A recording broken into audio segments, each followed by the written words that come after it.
In the quiet mountain town of Willow Glen, a female mechanic named Scarlett Mason stumbled upon an abandoned police car hidden deep in the woods, and what she discovered inside shocked the entire town. What started as a routine walk with her loyal dog turned into a chilling mystery buried for over 35 years. This powerful story of how one female mechanic uncovered a long-forgotten crime, exposed a deadly cover-up, and brought justice to a missing man will stay with you long after the final moment. Before we dive in, tell us where in the world are you watching from? If you enjoy stories like this, make sure to hit that subscribe button because tomorrow's episode is truly mind-blowing. Let's get started. The Appalachian foothills in early spring still held on to winter's final breath, gray skies, brittle air, and that quiet kind of stillness that feels like the whole world's holding its breath. For Scarlett Mason, this rugged stretch of backcountry wasn't just home. It was refuge. The kind of place people come to when they're running from something, or maybe running towards something they lost.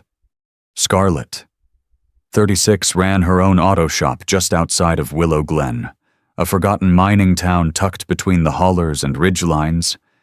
She wasn't flashy grease under her nails, calluses on her palms, and a heart stitched together from years of pain, resilience, and silent victories.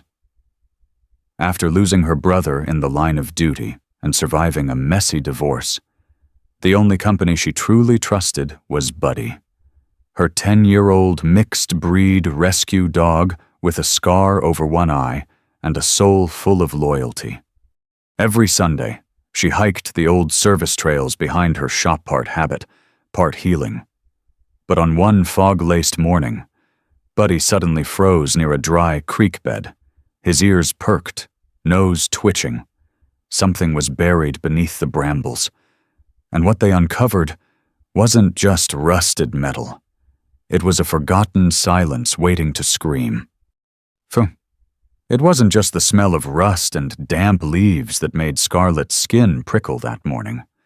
Buddy had stopped at the edge of the dry creek bed, his body tense, one paw lifted mid-step like a statue frozen in instinct.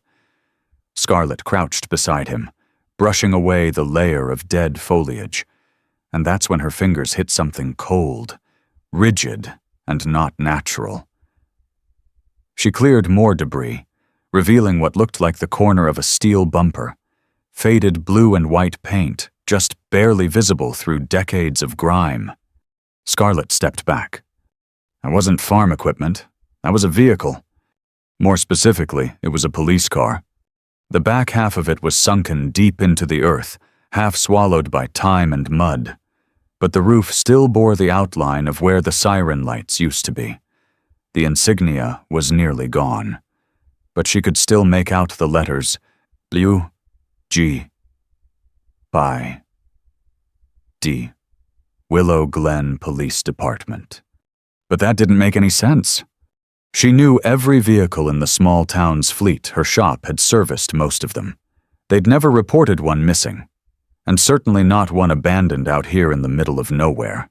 Scarlett walked in a slow circle, taking in the way the earth had wrapped around the car like it had been buried. Not abandoned. This wasn't some patrolman stuck in a ditch.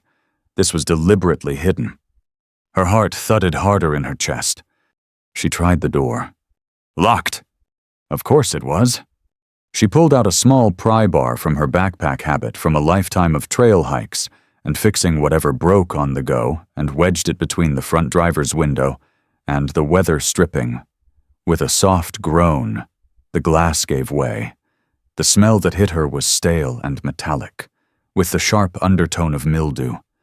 But underneath that, there was something else, something faint but unmistakable. Decay. Buddy growled low, his hackles rising. Inside, the car was a tomb.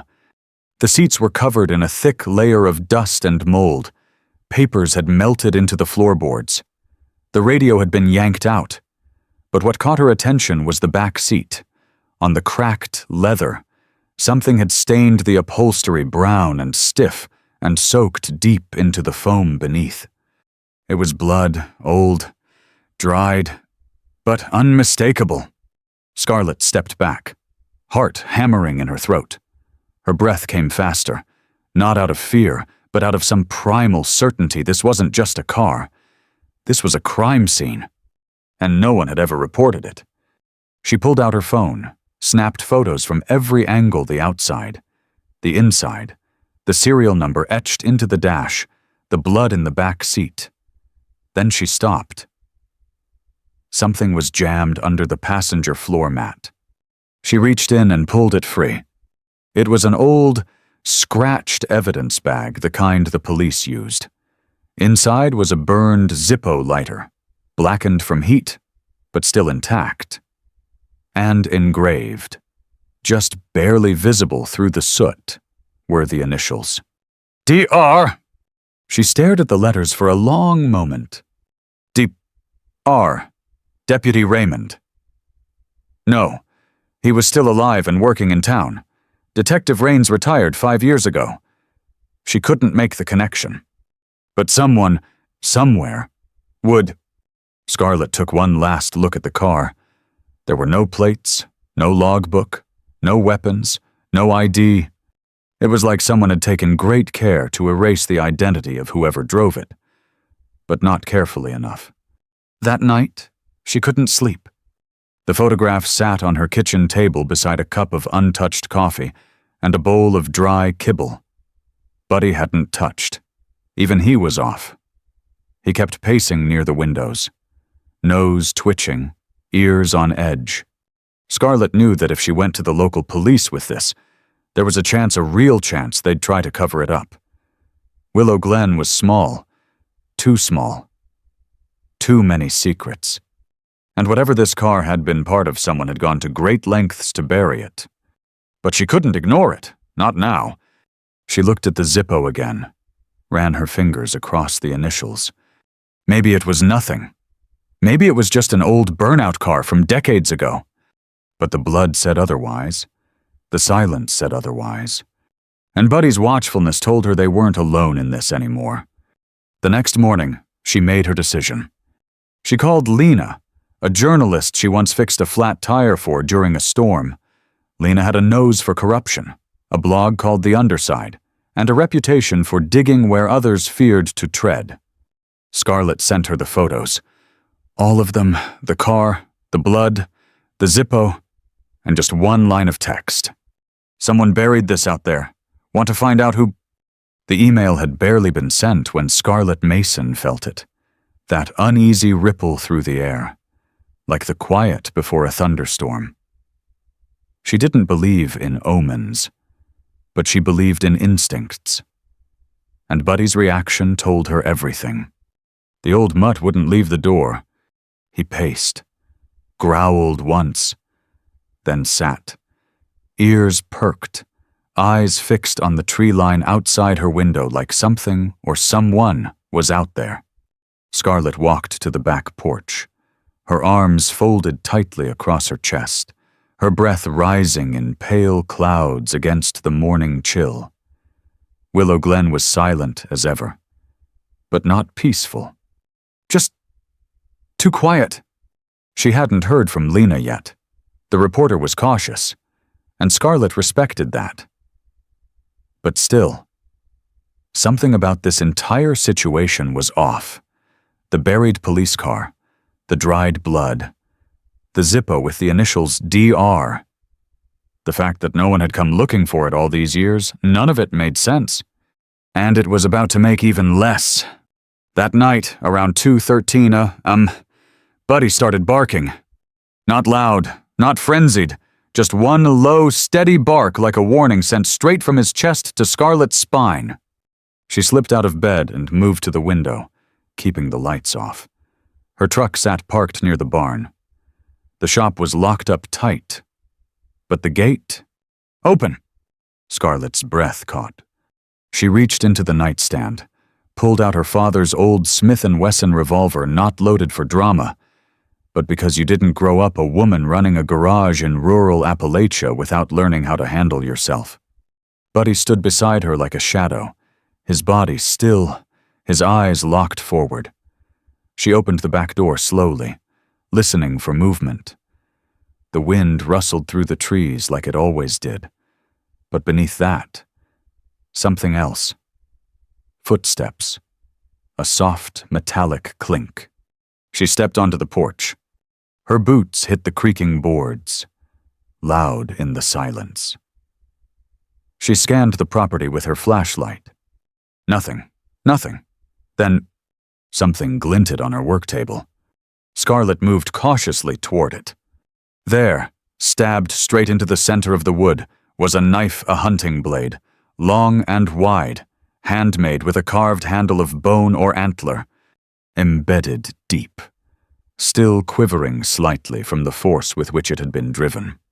She stared at it for a long moment, then her gaze shifted downward. Tracks.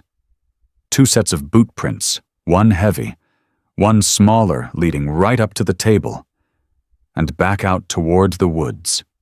Whoever they were, they didn't just sneak onto her land. They wanted her to know they'd been there. She didn't touch the knife, just stared. This isn't just about the car anymore, she murmured to herself. Buddy whimpered softly beside her. She laid a steadying hand on his neck. We stirred something up, didn't we, boy? By dawn, Scarlett had a plan. She packed fast camera, food, a compact shovel, gloves, a crowbar, her revolver, and a bag with the Zippo lighter. She didn't know if Lena had gone to the press yet, but she wasn't going to wait around for someone else to get ahead of this. She and Buddy headed back to the ravine. The trail was colder now, the air dense, and every step carried the weight of awareness. She moved with intention, heart steady, mind already tracing contingency plans. And when she reached the creek bed, she stopped dead. Someone had been here. The area around the buried car had been disturbed. The brush she'd cleared was gone, replaced sloppily with broken branches and leaves, as if someone had tried to cover it up but hadn't known exactly how she'd found it. She crouched low, checking the ground. New tracks, wide boot prints, heavy, rushed. No dog prints, no second set. Whoever came had come alone, maybe trying to assess, maybe trying to retrieve something. But if they thought she'd left the evidence behind, they were wrong. She slipped down into the ravine, heart thudding in her throat. Buddy stayed at the top, watching the trail, guarding her back like always. Scarlett returned to the driver's side window, peeked inside. Nothing had changed. Still dusty, still blood in the back seat, still silent. She moved to the trunk. She hadn't tried opening it before, too overwhelmed by the shock. But now, she needed answers. She wedged the crowbar into the seam and leaned into it. The metal creaked, popped, hinges groaned. Inside was nothing. At least, nothing obvious. A shattered taillight, a molded uniform jacket, and something that looked like duct tape. She pulled it out carefully. It was a tape recorder. Old, caked in grime. She turned it over.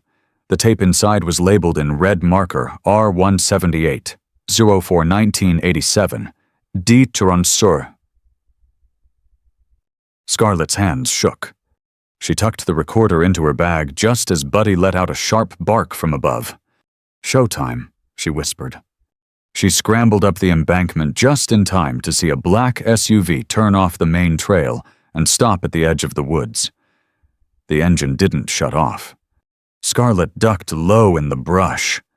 She could barely make out the silhouettes inside 2 figures, both watching the tree line. Waiting. For what? Or worse. For her, Scarlett Mason had been in tight spots before busted axles in the dead of winter, drunk customers yelling about prices, even a fire once that nearly took her shop. But this was different. She crouched low behind a thick patch of rhododendron, her heart pounding so loud it echoed in her ears. The black SUV hadn't moved. The engine idled, low and steady. Whoever sat behind the wheel wasn't in a rush. They were patient, watching, hunting. She could feel Buddy's muscles tense beside her. The dog's eyes were locked on the vehicle like he knew this wasn't just someone passing through the woods. This was someone who didn't want that police car, or the truth inside it ever being seen again. Scarlett's hand closed around the cold grip of her revolver, her mind scanning options like gears shifting into place. She didn't have much. No cell signal this deep into the woods. No time to wait for Lena's article to go live. And no way to call the police, not when she didn't know who she could trust in Willow Glen anymore. Not after what she'd found. Not after what they were willing to do to keep it buried. She retreated slowly, one careful step at a time. No noise, no sudden movement, just her and Buddy melting back into the woods like smoke. Once out of view, she moved fast, cutting across an old deer trail toward a small cave she remembered stumbling into as a teenager.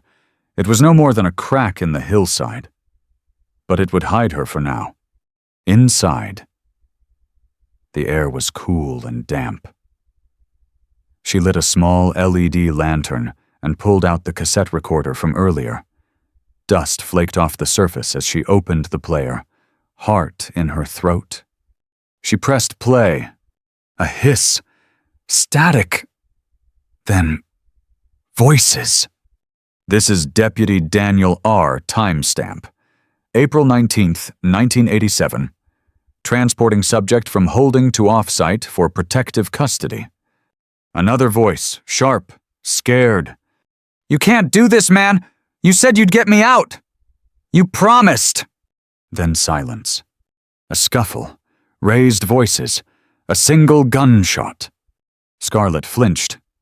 Then another voice, cold, flat. "Get rid of the car. No one sees it. No one asks." You understand. The tape ended there. Scarlet stared at the recorder like it had just whispered a ghost story directly into her bones. 1987. The same year, a local whistleblower, a young man named Eli Barrett, disappeared without a trace.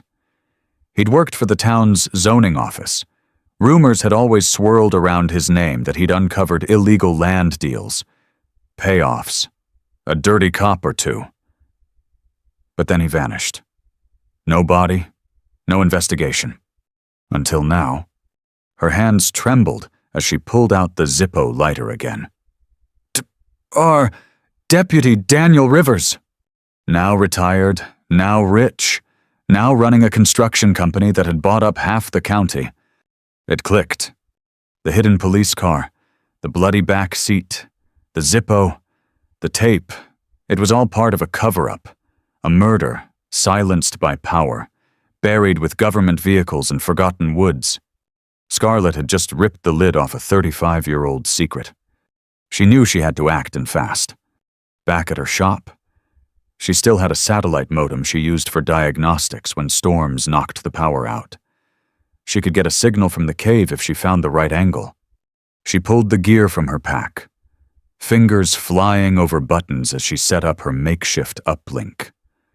The moment the green light blinked alive, she uploaded everything, the photos, the blood, the Zippo, and the tape. Then she sent it all to Lena with one sentence. "If I don't contact you in 2 hours, go public." She exhaled sharply. It was done. Now she waited. But it didn't take 2 hours. 37 minutes later, her email pinged. "I heard the gunshot. Scarlet, you were right. They're watching. I'm publishing it all. God help you. Lena." Scarlet stared at the screen. Then, movement. Outside the cave entrance, shadows shifting, gravel crunching. Someone had followed her. Her heart stopped. Buddy growled low, rising to his feet. "Easy, boy," she whispered, slipping the revolver from her belt. If they want a war, we'll give them one. A figure stepped into view, tall, broad-shouldered, moving slow. But not like a hunter, like a man with nothing left to lose. Scarlett Mason, he called, voice rough like he hadn't spoken in days. You've stirred up ghosts, girl. She stayed quiet. I ain't here to kill you, he said, but others are. Who are you? She called back. He stepped closer, into the moonlight, and she gasped. He looked like an older version of Eli Barrett, the man who'd vanished in 1987. Name's Luke Barrett, he said quietly. Eli was my brother. Scarlett lowered the gun just a little. I saw your article, he said. Heard the tape. You found him, didn't you? Her throat tightened. I think I did. Luke took off his hat, eyes glassy with emotion. Then it's time to finish what he started. For a long moment, neither Scarlett nor Luke said a word.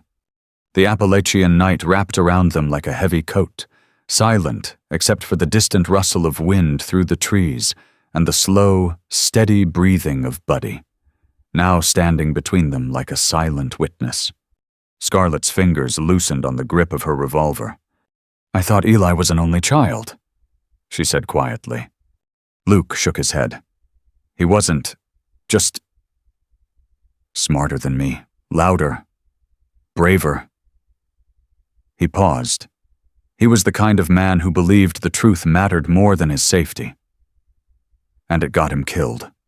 Scarlett felt a lump rise in her throat. The face in front of her was weathered, eyes lined with years of sorrow and silence. He hadn't come here with threats. He'd come here with a heart full of grief and now, a flicker of purpose. I tried digging once. Luke continued, staring toward the dark ridge. Tried asking questions. Sheriff told me to stop. Said Eli left town. Said people disappear when they get mixed up in things they don't understand. He scoffed. I knew better, but I didn't have proof. Not until now. Until Scarlett gestured to the gear still humming behind her. You've got it now. The two sat in silence inside the narrow cave. Scarlett shared the last of her coffee while Buddy rested between them, never letting his eyes drift too far from the entrance. Luke leaned forward, hands clasped. You said you found the car and the tape. That's huge. But you think anyone from Willow Glen's gonna believe it? They don't have to, she said. Lena's going public. Her blog gets thousands of views. That story will be viral by morning. Local corruption, missing man, hidden police vehicle. It's got everything. Luke looked at her with something close to admiration. You're not just a mechanic, are you? Scarlett smiled faintly. I fix things. And this town, it's been broken for a long time. That's when the real idea began to form. Scarlett and Luke made their way back to her garage before sunrise, Buddy trotting silently beside them like a sentry. They avoided the main road, slipping through side trails and back lots. When they finally reached the shop, Scarlett unlocked the back door and guided Luke into the storage bay. She pulled down an old county map, spread it across the workbench, lit it with a hanging bulb. This is where the car was. She pointed, circling the ravine. And here's the ridge we saw the SUV on.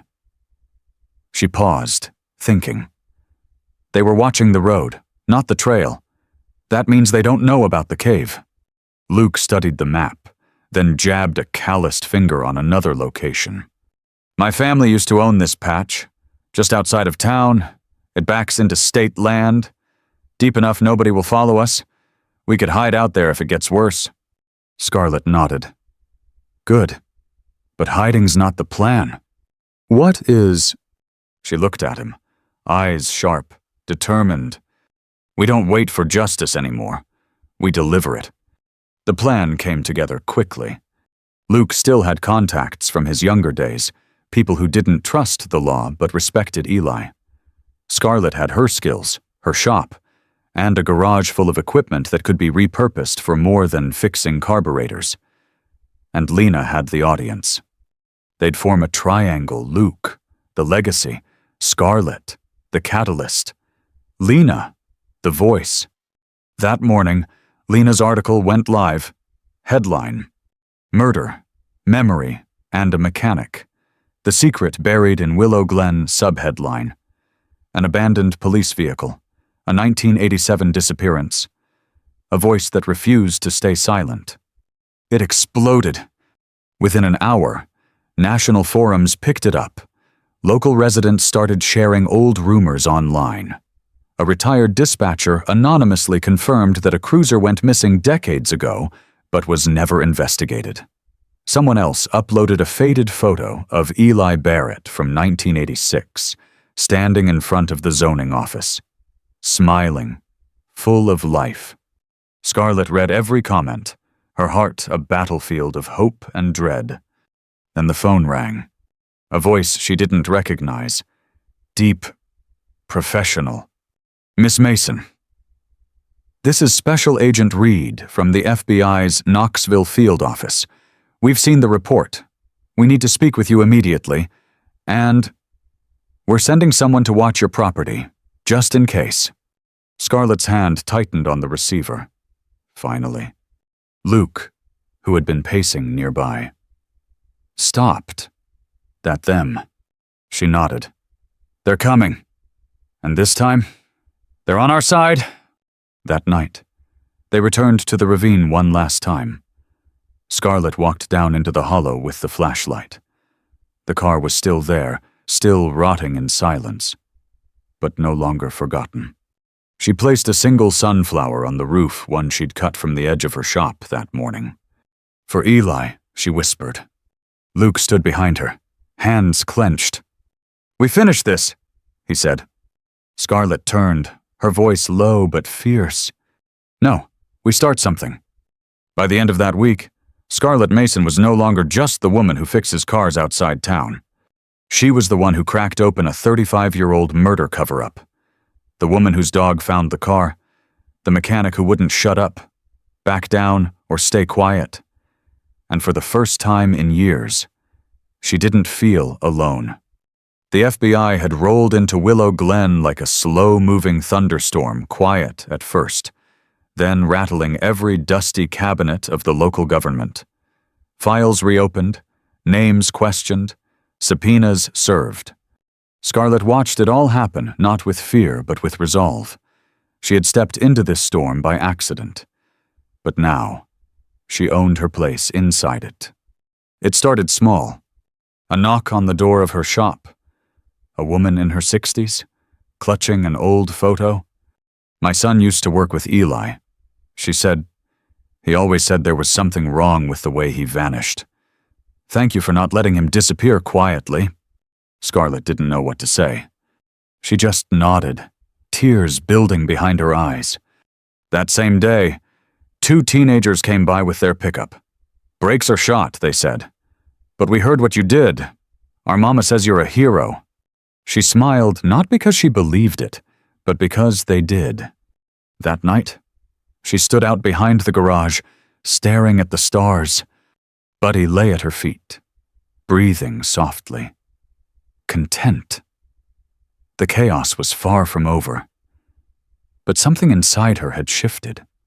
For the first time in years, Scarlet wasn't surviving. She was leading. She'd spent most of her adult life believing that her past defined her. The marriage that broke her. The brother she lost overseas. The father who left and never looked back. But this was hers. Not inherited, not owed, not tied to anyone else's name. Just Scarlett Mason, the mechanic who made the world listen. The transformation wasn't just emotional. Physically, her shop changed too. Luke came by almost daily now. They didn't talk much about Eli, not directly, but he helped around the lot. Swept the bays, patched a roof leak she'd been ignoring for months. She caught him once, standing in front of a half-disassembled engine, whispering something under his breath. She didn't ask what. She didn't need to. Some grief needs silence. Some healing begins with doing. Lena's article hit national coverage within a week. A TV crew showed up unannounced, hoping for an exclusive. Scarlett turned them away, not because she didn't care, but because this wasn't a story for cameras. It was a story for the truth. And it was still unfolding. But quietly, behind the scenes. She kept working with the feds, handing over photos, retelling the discovery, describing the scene inside the cave, the recorder, the Zippo, the blade stuck in her table. She never once hesitated. And when the lead FBI agent shook her hand after a long interview and said, "You've done more investigative work than most of our new recruits," she didn't flinch or laugh it off. She simply said, "Turns out I'm good at finding broken things and figuring out how to make them run again." But the most unexpected growth came from Willow Glen itself. This town had been silent for decades, taught to look the other way, taught to mind its business. But now, something was different. A local bar started keeping Eli's picture behind the counter. Kids began tagging old murals with sunflowers, one on every corner. And someone anonymously left a white rose at the ravine every morning for a week straight. It was like the town had been holding its breath since 1987. And finally, it exhaled. One night, Luke and Scarlett sat on the back porch, sipping black coffee under the stars. Buddy snored softly at their feet. "I always thought I'd leave this place," Scarlett said. "Thought it was too small, too stuck, too full of ghosts." Luke looked at her, quiet for a long moment. "But you stayed?" She nodded. "Yeah, I did." "Why?" She looked out at the woods, at the silhouette of her shop, glowing faintly from the porch light, at the old truck she still hadn't fixed, at the land that had tried to forget, and the people learning how to remember again. "Because someone needed to," she said. "Because truth doesn't matter unless someone stands by it. And because if I didn't, nobody would have found Eli." Luke reached into his pocket and pulled out a tiny tin, something battered, rusted, probably forgotten years ago. He opened it. Inside was a metal badge, dulled by time. Eli was never officially made an officer. He said, voice cracking. But he wanted to protect people. I think he'd want you to have this." Scarlett swallowed hard, took the badge in both hands, and for the first time since this all began, she cried. The courtroom was silent as the judge read the final verdict. Scarlett sat in the back row, her hands resting on Buddy's broad shoulders, his head nestled gently against her knee. Daniel Rivers, the former deputy who ordered Eli Barrett's murder and oversaw the cover-up, stood in shackles, his once proud uniform traded for a prison jumpsuit. "Guilty on all counts," the judge said firmly. "Life in federal prison without the possibility of parole." Scarlett didn't cheer. She didn't clap. She simply let the air out of her lungs like she'd been holding it in for decades on behalf of someone she never met. And somewhere in that quiet release, she swore she could feel Eli Barrett smiling. Back in Willow Glen, the town had already begun to shift. You could hear it in the way people spoke to each other a little slower, a little softer, a little braver. The whispers that used to hush the name Eli were now replaced with stories the kind passed around at kitchen tables, the kind scrawled on diner napkins, the kind that made people feel again. Scarlett wasn't just the mechanic anymore. She was the spark that had reignited a forgotten flame of justice. 2 weeks after the trial, Scarlett stood in front of her newly painted garage. The Mason Auto and Tire sign had been sanded down and replaced with something different, something bold. Mason and Barrett, repairs and restorations, a nod to the legacy she helped finish, and the future she was now building. Luke had officially gone into business with her not for money, but to make something useful from everything they'd lost. The shop was busier than ever, but also quieter, more purposeful. Customers didn't just come for oil changes anymore. They came for conversation, for healing, for connection. Scarlett hadn't expected that. She didn't know if she deserved it. But she welcomed it anyway. One foggy morning, she returned to the ravine, the same place where Buddy had first stopped. Ears perked, nose twitching, heart pounding. She stepped carefully over the moss-covered rocks, past the tall reeds and into the clearing. The police car was gone now, hauled out by the FBI weeks ago, dismantled, tagged, and archived into a case file thicker than a cinder block. But the memory of what it meant still lived here. Scarlett knelt down and placed a small plaque against the rock face. For Eli Barrett, you didn't run. You didn't hide. You told the truth, and we finally heard you. She stood in the soft wind, tears stinging her eyes. Not from grief, from gratitude. Some people save the world in uniform. Some do it with badges. Scarlett. She did it with grease-stained hands, a stubborn heart, and a dog who refused to walk past a mystery.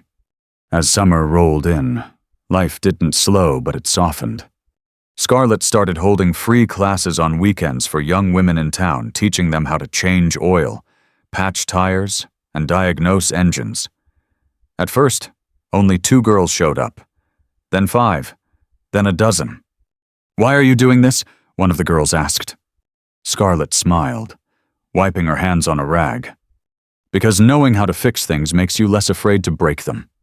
And that in its own way became her new mission. Not just fixing cars, not just chasing justice, but passing down courage.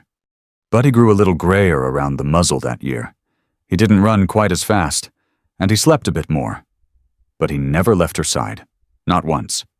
He still barked at the mail truck, still watched the shop door like a soldier, still perked up every time Scarlett grabbed her keys and said, "You ready, boy?" Because the answer was always yes. One evening, Scarlett stood on the porch as the sun dipped behind the Appalachian ridgeline. The sky was painted in amber and gold, and the air smelled like cut grass and fresh oil. Luke joined her with 2 mugs of coffee. "You ever think about what would have happened if Buddy hadn't stopped that day?" Scarlett didn't answer right away. She looked down at the dog asleep at her feet, then at the small badge still sitting on the windowsill inside Eli's badge. Untouched. Revered. "Finally," she said. "I'd still be fixing engines, still avoiding people, still thinking justice was someone else's job." Luke sipped his coffee. "But it's not." Scarlett shook her head, smiling softly. "It's everyone's job, and sometimes it starts with a broken car in the woods. Anyone can speak the truth if they're brave enough to stand in the silence." As the golden haze settled over the hills of Willow Glen, Scarlett Mason locked up her garage and walked out into the quiet. But this wasn't the kind of quiet she used to fear, the kind that covered secrets. This was a different kind of silence, one built on truth, on justice, on voices that refused to stay buried. She didn't uncover that abandoned police car for glory. She did it because someone had to. And now, that story didn't just belong to her, it belonged to every woman told to keep her head down, every small town that forgot how to speak up, and every truth waiting to be found. The mechanic with grease on her hands had become the woman who gave a name back to the forgotten. Because for Scarlett, and for those who follow, the truth was never a burden. It was a torch. The end. Up next, 2 more powerful stories you don't want to miss. Click to keep walking the road of truth with us, and if you believe silence should never win, hit subscribe.